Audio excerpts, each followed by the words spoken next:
Mesdames et messieurs, bonjour et bienvenue sur l'émission Entrepreneurs sur Diaspo Interaction. Alors, vous savez, aujourd'hui, nous nous déplaçons dans une entreprise. Le cuir est une matière vivante et renouvelable que nous utilisons tous les jours à travers nos chaussures. En tout cas, quand vous entrez dans une maison, que ce soit dans un bureau, tout endroit où nous vivons, nous avons le cuir qui nous entoure. Nous nous posons des questions. C'est quoi? Comment l'entretenir? Comment s'en occuper? Tous les jours, vous en jetez. Alors aujourd'hui, nous avons décidé d'aller rencontrer l'expert du cuir.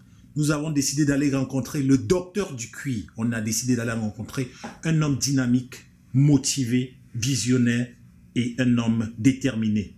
Il se dit lui-même passionné. On va voir de quoi il est passionné. Il va nous parler de lui. Il va nous parler aussi de son entreprise et du cuir. J'ai nommé le docteur du cuir, messieurs Jude Komi. Enchanté de vous avoir dans nos locaux. Vous êtes bien chez Cuir Estetica. Cuir Estetica. C'est pourquoi ce nom dans ma vie. Mais avant de parler de ce nom, c'est ouais. qui est Jude? C'est qui Jude? Qui suis-je? En fait, je suis ma formation, mon cursus, en tout cas, m'a amené à étudier le droit. Okay. Et je suis un juriste de formation, donc qu'est-ce qu'un juriste a à faire avec le cuir? Bon, ça c'est toute une autre histoire, mais j'étais destiné à devenir un avocat ou à travailler dans les bureaux. J'en ai fait pendant longtemps dans des instituts de recherche en droit, etc. Mais tout le long de ce cursus universitaire, j'ai eu un ami qui m'a amené à toucher le cuir, et puis finalement je suis comme tombé en amour de ce cuir. Donc arrivé au Québec, j'avais le choix de pouvoir finir. Il est arrivé quand au Québec, Jude? Il est arrivé en 2005 par une journée de tempête. Une tempête québécoise, c'était fou. Ah, ok. Et je m'en rappelle toujours. On était arrivé, j'avais ma famille, mes 2 enfants, ma femme, donc on est arrivé avec 12 valises. Oui. Et on arrive à l'aéroport, les gens étaient comme, ils sortent d'où ces gens? On a dû prendre deux grands camions pour pouvoir rentrer. Et puis le chauffeur me demandait, c'était je pense un Marocain, il dit, sûrement, ouais. Mon frère, qu'est-ce que tu es venu chercher ici? Wow. Alors, je pense que je l'ai trouvé. Ce pourquoi je suis arrivé ici, c'est d'apporter un plus à cette communauté. Au fil des temps, j'ai fait le pour et le contre des choses pour me rendre compte que il y a une demande dans le cuir, parce que mon premier job, ou ma première job, comme on dit à la québécoise, était de travailler dans une entreprise qui fait de la carrosserie, et je maîtrisais ça un peu de mon expérience en Allemagne. Donc, j'ai travaillé dans cette compagnie à travailler sur la carrosserie. Et il y a une compagnie qui venait faire de la réparation du cuir. Et c'était une franchise, etc. Mais ça demandait beaucoup trop d'investissement. Mais je savais que j'avais des contacts en Allemagne. Donc, je suis retourné en Allemagne finaliser cette formation. Quand je suis rentré, j'ai laissé ma job et puis j'ai lancé ma compagnie en 2006. Donc, nous 2006, nous on est en 2018. En 2018, donc ça fait 12 ans d'expérience. De bataille, de haut et de bas, mais on a tenu et nous sommes ici aujourd'hui. Voilà. Donc, à partir d'une expérience de carrosserie, et vous êtes rendu dans le cuir et vous êtes devenu le docteur du cuir. À partir de ces genèses, j'aimerais vous demander quelle est l'activité principale de Cuir Estetica. Je vois des cuirs un peu partout là. En partant d'une veste, on parle des fauteuils, on parle de tout. C'est quoi l'activité principale de votre compagnie? L'activité principale de Cuir Estetica, c'est penser un peu, vous l'avez dit au départ, vous avez parlé du docteur du cuir, il y en a qui m'appellent même le dieu du cuir. J'étais dit non, mais... On va se calmer. C'est un client qui a fait des recherches, et puis le service qu'on lui a donné, il me dit non, lui c'est le dieu du cuir. Donc, c'est pas pour la galerie, mais c'est une réalité. On apporte des solutions à tout ce qui peut arriver comme problème au cuir. Vous avez dit le docteur, donc les gens peuvent arriver avec toutes sortes de difficultés, de dommages provenant des animaux qui viennent endommager notre cuir, ou de l'usure, ou des gens, un design, qui ont des meubles de plus de 30 ans, de 20 ans, et la qualité, vous avez le cuir est une matière vivante. Vivante, oui. Donc on peut l'avoir toute une vie. Donc les gens n'aiment plus le design, comme ce qu'on a devant nous, on va changer. Au lieu de changer le cuir, de jeter, on garde le même cuir, mais on le change, on lui change de couleur. Donc notre rôle, c'est de restaurer, c'est de donner une deuxième vie au cuir. En fait, on prend la matière qui existe déjà, beaucoup de gens jettent, on jette du gaspillage. Et quand on voit notre design, il y a une petite feuille qui montre le côté écologique. Donc on veut garder, on veut garder le plus longtemps, conserver. Donc on joue dans le cuir, on redonne une deuxième vie au cuir. Alors, quels sont vos défis dans ce métier, dans ce domaine? Vos défis, vos réussites, en fait, les bons et les mauvais coups actuellement que vous avez déjà eu à voir? Nous sommes en affaires depuis une dizaine d'années, donc je peux le dire sans embâche qu'on a eu plus de 10 000 clients, en fait, à qui on a travaillé sur des dossiers, sur des voitures. On a fait des voitures de Lamborghini, des voitures de luxe. On a touché à toutes sortes d'intérieurs, de voitures. Et pour nous, c'est une fierté de pouvoir s'imposer, parce que il y a quand même quelques joueurs. On n'est pas nombreux, mais il y a des joueurs, mais nous avons réussi à faire notre place. Les échecs ou je sais pas, les défis, c'est d'amener ce business à un autre level. Donc, ça fait 10 ans, on a travaillé un concept qui fait sa route. On a des bons partenaires, parce que nos produits viennent de l'Allemagne, où j'ai vécu longtemps. Donc, c'est des produits haut de gamme. Et nous avons développé un concept qu'on veut amener à l'extérieur maintenant. On est prêt. Qu'est-ce qui vous motive le matin quand vous vous levez pour venir travailler dans le cuir et dans le même embranchement? Racontez-nous un peu le cheminement d'un produit qui rentre dans votre entreprise et quand elle sort. Okay. Assez brièvement. Assez brièvement. Qu'est-ce qui me motive tous les jours? C'est aussi simple que ça. C'est quand, pour moi, Cuir Estetica, c'était mon bébé. Le bébé, quand on est parent, on a envie de voir son bébé grandir. On met tout le paquet, toute l'énergie pour l'amener, pour l'éduquer, pour lui donner.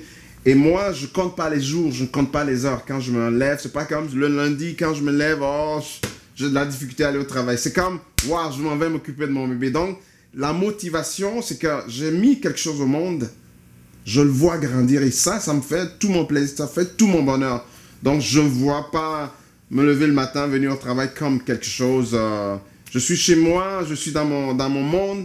J'écoute la musique, j'écoute des choses qui me... Je ne dépends pas de quelqu'un, mais je fais ce que j'ai à faire pour le bonheur du client. Vous vivez votre passion. Je vis ma passion, et quand ta passion peut te payer, wow, c'est the best. Donc, quand un produit arrive, généralement le client nous appelle. Oui, on a un problème, je sais pas, les gens reçoivent de la visite chez eux, ils s'assoient dans le fauteuil, bam, il y a une tache noire, il y a un transfert de couleur dans le meuble. Les gens paniquent parce que c'est un meuble qui coûte 3000 pièces ou je sais pas quelle est la valeur. Donc on nous appelle, on écoute, qu'est-ce qu'il y a, on calme le client. On est un médecin, le docteur. Non, mais tu calmes le client, tu dis non, prenez votre temps, c'est sûr qu'on va trouver la réponse. Donc, soit le client nous envoie les photos, parce qu'on travaille vraiment avec les médias aujourd'hui, on reçoit les photos, on a développé une application qui nous permet de regarder, de calculer. Donc, tout client, quel que soit où il se trouve, il peut vous envoyer son problème, que ce soit le cuir, le lit ou n'importe quoi. On gère ça à distance. Donc, une fois qu'on voit le problème, soit on peut aller voir le client, s'il n'est pas loin, on se déplace et on ramène le produit, ce qui est à faire à nos ateliers. Donc, je ne veux pas aller dans le détail, oui. Mais si c'est à nettoyer, on nettoie. Si c'est à redonner une nouvelle couleur, on le refait. Et on a travaillé sur j'ai eu un sac de plus de 200 ans. Wow. 2 siècles. Donc, c'est l'arrière-grand-père d'une cliente qui a ramené ça de l'Europe. C'était le sac que le premier a amené ici. Donc, c'était quelque chose de sentimental, pardon. Donc, on a restauré ça, on a rénové ça, on a remis ça clean cut. Le client était... Donc, c'est... Parlons actuellement de votre clientèle, le pourcentage de clientèle que vous avez actuellement. Et puis, quand on parle clientèle, sûrement, on va faire allusion aussi à votre apport dans la collectivité, dans la communauté. Quel est votre apport en deuxième phase au Québec qui vous donne actuellement? Et en première phase, j'aimerais que vous nous parlez de votre clientèle. Notre clientèle, c'est spécialement constitué on a une clientèle commerciale, on a une clientèle résidentielle aussi. Donc, les gens peuvent arriver avec n'importe quel monsieur, madame, tout le monde. Et nous avons environ 65% de résidentiel et le reste, c'est du commercial. Donc, on travaille avec les assurances, avec les vendeurs d'automobiles, les concessionnaires d'automobiles. On travaille avec des compagnies de déménagement. Donc, c'est des compagnies qui ont un contact avec des clients dont nous avons besoin. Donc, soit ils font du déménagement, ils brisent le produit, etc. Donc, ils viennent nous voir. Tout dépend voilà. Donc, c'est à peu près ce qu'on fait. Donc, qu'est-ce qu'on apporte à la communauté? Je pense que beaucoup de gens, tu l'as bien dit au début, que dans les voitures, dans les maisons, dans les bureaux, il y a du cuir partout. Donc, et quand on a un produit, c'est qu'il y a des dommages, il y a des problèmes qui peuvent arriver. Donc, nous apportons des solutions à ces gens-là qui ont un lien ou quelconque avec le cuir. Des gens, ils ont des enfants, on verse du café ou tout. Vous allez rire, mais il y a toutes sortes de dommages qui arrivent. Donc, les gens ont investi beaucoup de l'argent dans du cuir. Le vrai cuir, ça coûte cher. Très, très cher. Et tu te trouves qu'il est brisé. Qu'est-ce que tu fais? Les gens vaquent à leurs opérations, mais tu reviens tous les jours, tu vois ce problème-là. Les gens sont découragés. Donc, si on arrive à leur apporter une solution, les gens sont contents et puis la vie devient normale. Donc, je pense que Cuir Estetica apporte une solution à des problèmes spécifique à une classe de clientèle donnée, et puis voilà. Est-ce que c'est vraiment une clientèle d'accueil, du pays d'accueil, ou bien c'est j'ai à 90%, je dirais, ma clientèle, elle est de souche, on va dire, est québécoise ou canadienne, si vous voulez, parce qu'on reçoit des demandes depuis la côte ouest, depuis l'Abitibi. Actuellement, on a une personne qui est en formation, qui va ouvrir bientôt à Abitibi. Donc, la demande est partout. Donc, mais au niveau de la diaspora, de plus en plus, les gens commencent à nous faire appel aussi. Donc, c'est à peu près 20 ou 15% de notre clientèle. Alors, on va encore avoir 3 dernières questions, on aura terminé. J'aimerais savoir rapidement, quelle est la vision du Cuir Estetica dans le futur? La vision de Cuir Estetica, c'est... on veut amener ce concept, le concept Cuir Estetica qu'on a développé, cette expertise sur le plan national et à l'international. Donc, on vise 4 As, donc Montréal, Toronto, Ottawa et Québec à l'agrandir. Donc, c'est d'apporter cette expertise-là, divulguer des formations. Donc, on a une forme d'académie qu'on est en train de développer qui va servir à former les gens, à éduquer les gens, comment soigner le cuir, comment l'entretenir, comment le réparer et comment le garder le plus longtemps possible. Parce qu'on sait que le marché est inondé de produits qui viennent de la Chine, etc. Donc, ça joue sur Donc, on va aller à grandeur. L'Afrique aussi nous appelle, parce que de plus en plus, les gens du cuir, donc, on a des demandes pour des formations en Afrique aussi. Donc. Ok. Donc, je vais faire la dernière question et on va couper. Une question ouverte. est-ce que vous travaillez, quel conseil vous donnerez au gouvernement québécois en ce qui concerne ce domaine afin que ça puisse s'élargir?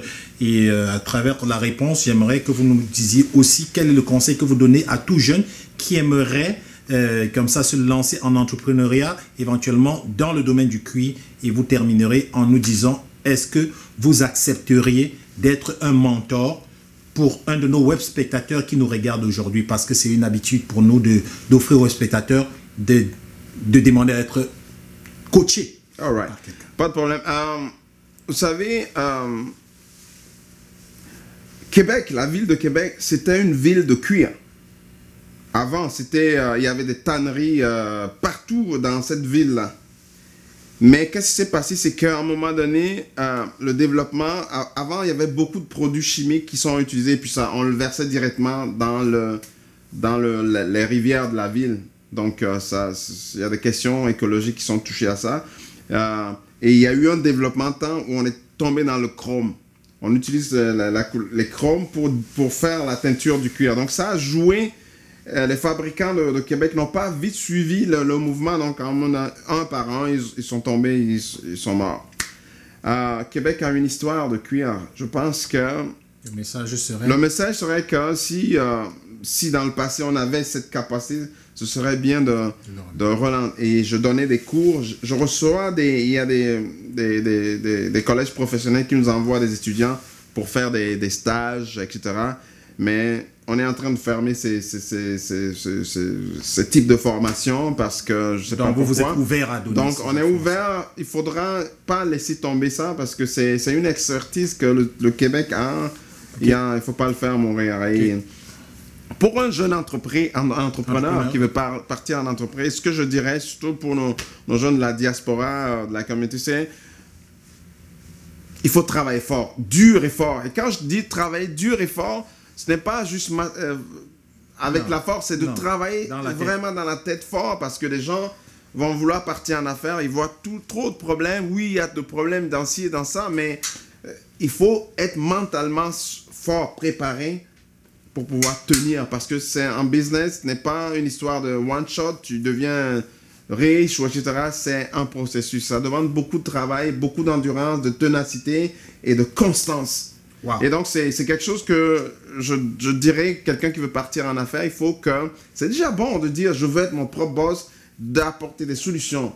Donc, c'est le travail fort, fort. Donc, pour être un mentor, je pense que on a glané avec nous des années d'expérience, de difficultés. On a eu des hauts et des bas. Donc, on a cette expertise qu'on peut redonner, que je suis prêt vraiment de tout cœur à donner à un autre jeune qui aimerait partir en business. On en fait déjà. J'ai des mentorés à qui que je booste, que j'amène à prendre conscience du potentiel qu'ils ont.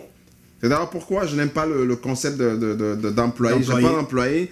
Je travaille avec des gens qui ont du potentiel. Il y en a qui viennent, qui sont des calés en marketing. Est-ce que je le prends pour qu'ils viennent nettoyer le cuir? Non. Je le mets autour de moi. On met sa puissance, sa force, son potentiel en exergue. Et puis, pouf, il devient quelqu'un tout on se soutient.